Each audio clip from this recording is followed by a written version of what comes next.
Good morning, matriculants. We are going to read Transforming Moments by Miss M Joubert. She is a South African. She was born in Hammersdale, KwaZulu-Natal in 1958. Inspired largely by the stories her grandmother told, she began telling stories herself, drawing on tradition and more current events and information. She has been involved in writing for the theatre and in acting. She also works at promoting reading and books. In this story, a determined young girl overcomes teasing and makes wise decisions and then finds a direction in life. She starts off being uncertain with little self-confidence, but she begins to change. Page 97, Transforming Moments. I was 17 years old and feeling very unsure of myself. With my schoolwork, I was doing exceptionally well, and most teachers at the high school loved me, or they seemed to. My essays were the example of good work, and they would be read to the whole class. I was probably proud of myself, even though I didn't really give it any serious thought. Somehow, it did not do much for my confidence or give me any self-love. I thought I was very ugly, and the fact that my hair was so hard to manage did not make things easier. I used to describe it as dry grass in winter, and after a while I stopped combing it.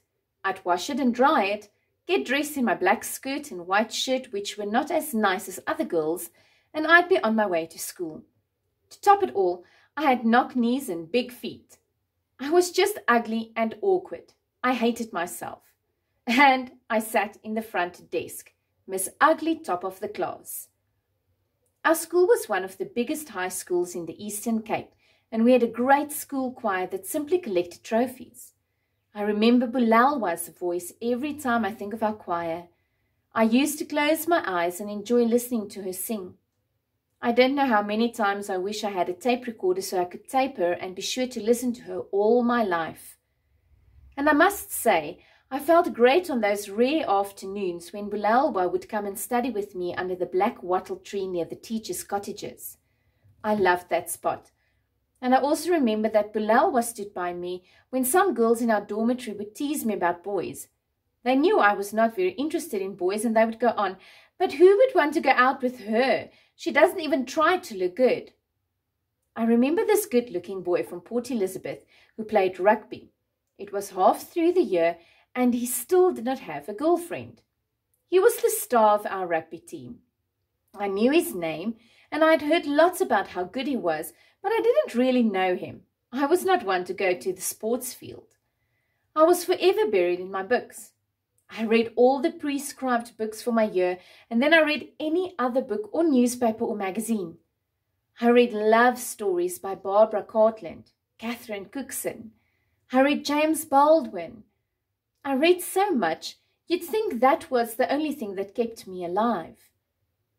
By the time the teacher came to certain books, I had long finished them, and I wished we'd move on to something I didn't know. Boys in my class did not like me very much, except when they needed help with schoolwork. In the girls' dormitory, my bed was at the far corner from the entrance, far enough from the matron too. So, long after lights were switched off, my deep voice would be heard droning away, doing what we had termed coughing. I used to cough out chapters and chapters of our set books and history to my classmates who'd left it till too late to do their schoolwork, and the big test was on Monday or so. While I helped them out, it also helped me to do the coughing. It also helped to revive my memory, because I had read the book and then carried on to read others that had nothing particular to do with the syllabus. Some girls were forced to be my part-time friends for this reason. But then came one day when we were rehearsing a new school play, and the boy from Port Elizabeth walked up to me and told me that he loved me and wished I tried to love him too. Well, I thought he was crazy. What did a good-looking boy like that want with me? And besides, I went to that school to study, not to sleep with boys. I told him so. He tried to convince me that he did not particularly mean to rush things. I did not have to sleep with him. He just liked me, and he wanted to be my boyfriend. He said he really wanted to spend time with me, and we could have good times together, talking and reading if that's what I wanted. I asked him to please leave me alone. Well, the boy didn't leave me alone, but many girls did. They thought he was too good for me. They claimed he was a city boy and should therefore go for a city girl. There were many remarks too that I was ugly and did not have any fashionable clothes. Many girls looked the other way when I walked past or towards them, and many unkind remarks were whispered behind my back. At first it annoyed me. I told whoever would listen that I didn't want anything to do with a handsome city boy. They could have him. But the hostility got worse and the boy continued to follow me. And then I began to find it funny. I looked at the girls who hated me and wondered what would happen if I decided to accept the rugby star as my boyfriend. Sometimes I laughed alone as I imagined what they could be whispering about me. Then I thought, well, he's not blind. He can see that I'm ugly. He can see I don't have any fashionable clothes. He can see I read too much. I thought, fine, I'll go out with him. He had chosen an unsuitable girl and set the whole school on fire. My English teacher thought it was really funny. He congratulated me for causing such a stir. It turned out that Caesar was a lovely person, and we'd become quite good friends by the time he left the school at the end of that year. I carried on with my schoolwork and continued to please my sister in Johannesburg. She was the one to pay for my education.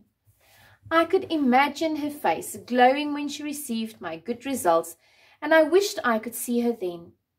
I was doing my Standard 9, and we'd just come back for the second semester after the winter holidays. Life was all right. Everything was going the same as it always had. I'm not quite sure how it started, but as time went on, I had the feeling that the minister liked me. But then, maybe I don't have to explain such a lot. I think everyone has somebody in their lives who seems to like them, just like that.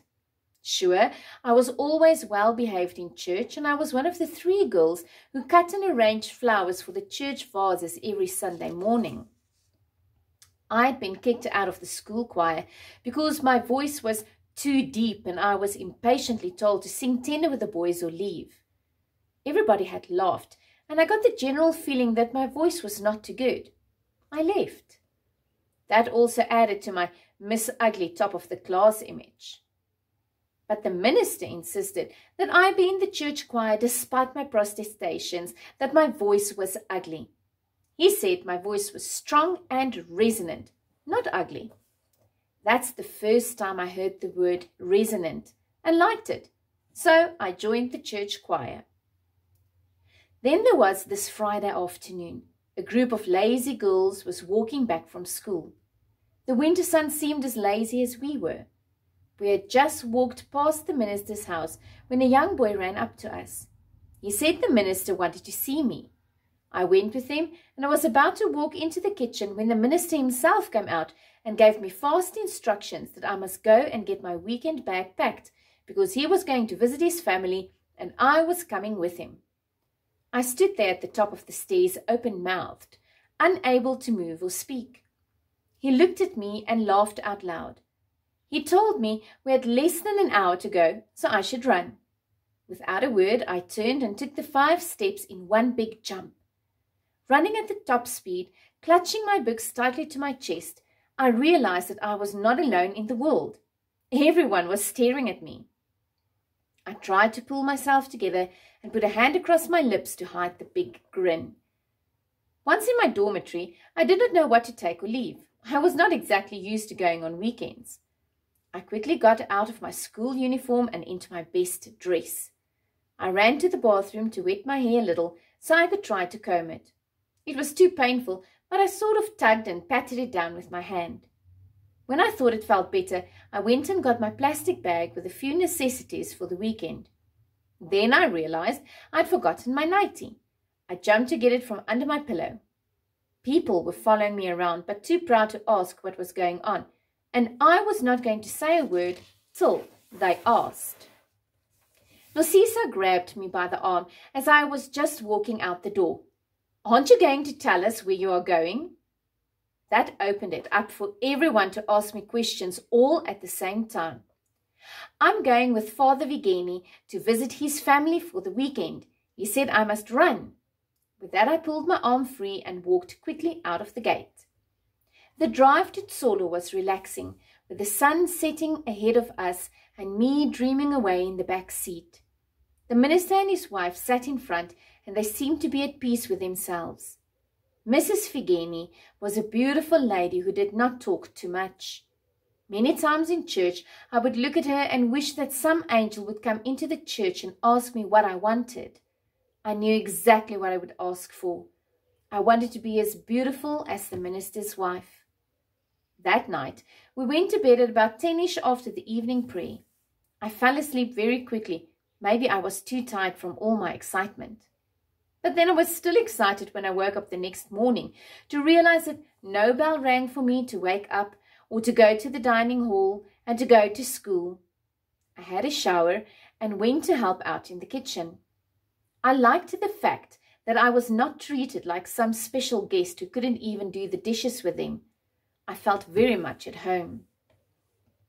We were all sitting on the veranda drinking some tea a short while after breakfast, and I was sitting next to the minister's wife. She was knitting a huge jersey with red and blue stripes. It looked so big, I doubted it was hers, but she said yes, it was. She just liked it that way, long and big like a coat. I was sitting there just staring at her fast-moving hands, and to look at her face was something else. It was as relaxed and beautiful as ever. She hardly looked at her knitting except when she ran out of wool or when she had to change colour. We were sitting like that when the minister stood up and stretched his arms and said that it was time to go. Time to go where? I half-heartedly wondered, but I carried on looking at the knitting hands. When he did not move, I looked up. Maybe I was feeling his eyes on me. He said maybe I should go with him. He said he had a surprise for me. I looked around at the eyes around me, but none seemed to give me a clue. I stood up and followed him inside the house. He sort of explained that he was going to this meeting and he thought I'd like to see what goes on in such meetings. I didn't know what to say, so I smiled and got ready to go. The meeting was held at a nearby village, and it was at the chief's place. It was very well attended, looking at all the people sitting on the grass, on rocks, or wooden stools near the cattle kraal. I decided the whole village, everyone was there. We were late, but no one seemed to be that concerned. They made space for us to sit while the speaker carried on and the people listened.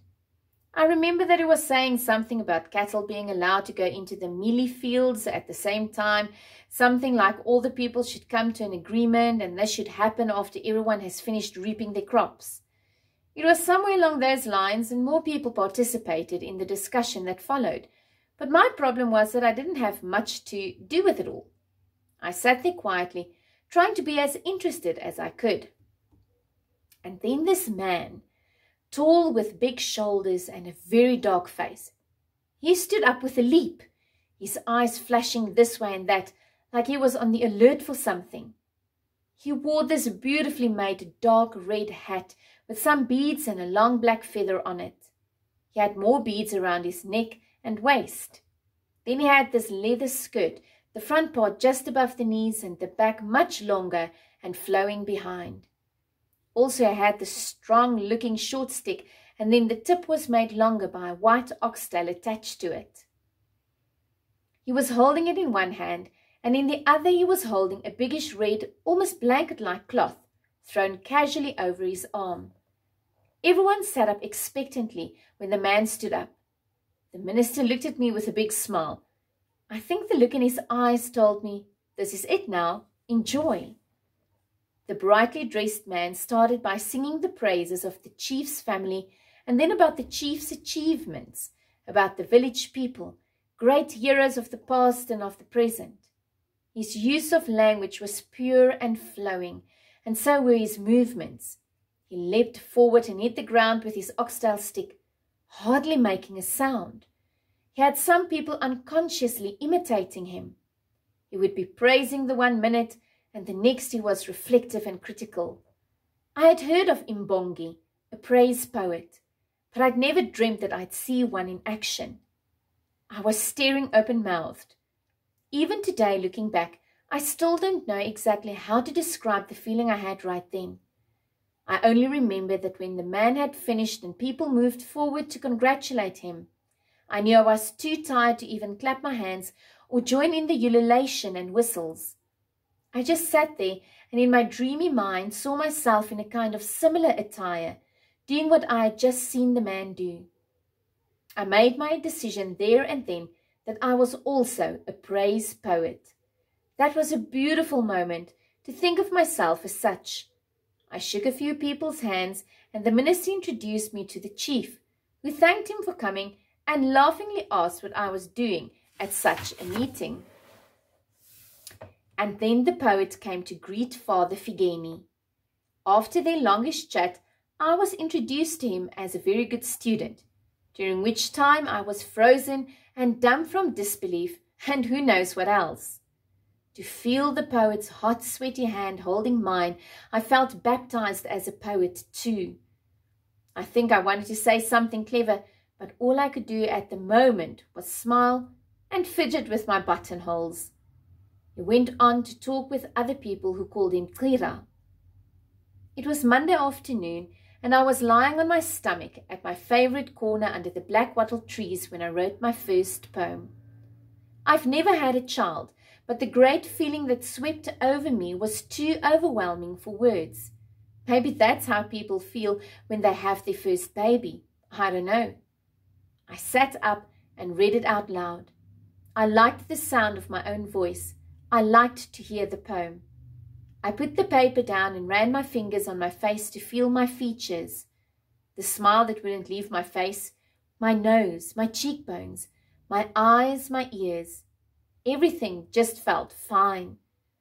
My voice sounded like it was a special voice made especially to recite poems, with dignity. Resonant, was that it? That's the day I fell in love with myself. Everything about me was just perfect. I collected my books and the towel I was lying on, stood up, and stretching my limbs, I felt tall and fit. I felt like jumping and laughing until I could not laugh anymore. I wanted tomorrow to come so I could go buy myself a new notebook to write my poems in.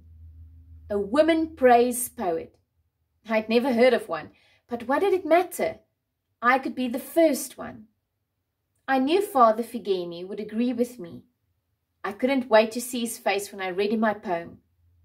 Across the fence, a big red cock flapped its wings and crowed loudly at me, in agreement too. For our next lesson, we will have a look at the discussion of the short story. Please have a great day, matriculants, and stay safe.